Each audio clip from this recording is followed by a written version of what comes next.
Furthermore, IPDG prevents the LAC repressor from binding to DNA with a normal LAC operator. These studies confirm the major prediction of the operon model. After the LAC operon was sequenced, it eventually became clear that it has two additional operators. The original operator with its center of symmetry at position +11 is now designated as LAC-O1. Auxiliary operators, that is LAC-O2 and LAC-O3, have their centers of symmetries at positions +412 and -82 respectively.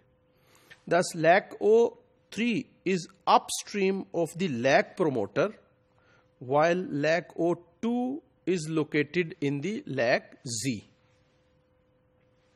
The discoveries of LAC-O2 and LAC-O3 led investigators to ask whether these auxiliary operators participate in LAC operand regulation or not.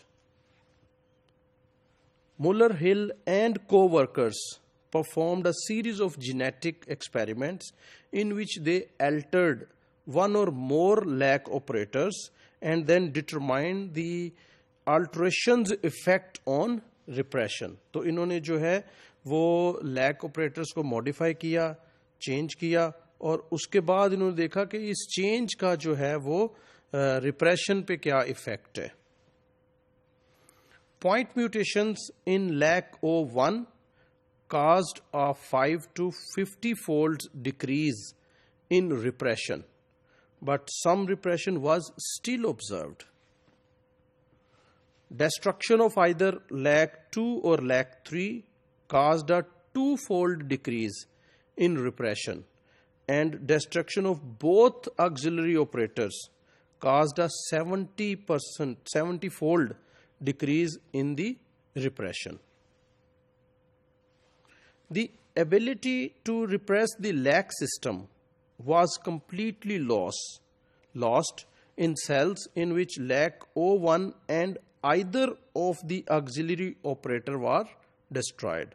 तो यानी कि ये जो है LAC system को repress करने की ability बिल्कुल ख़त्म हो गई अगर किसी भी सेल में LAC-O1 और बाकी जो दो ऑक्सिलरी ऑपरेटर्स हैं उनमें से कोई एक भी, ये दोनों अगर डिस्ट्रॉय कर दिए गए तो बिल्कुल रिप्रेशन जो है वो खत्म हो जाएगा.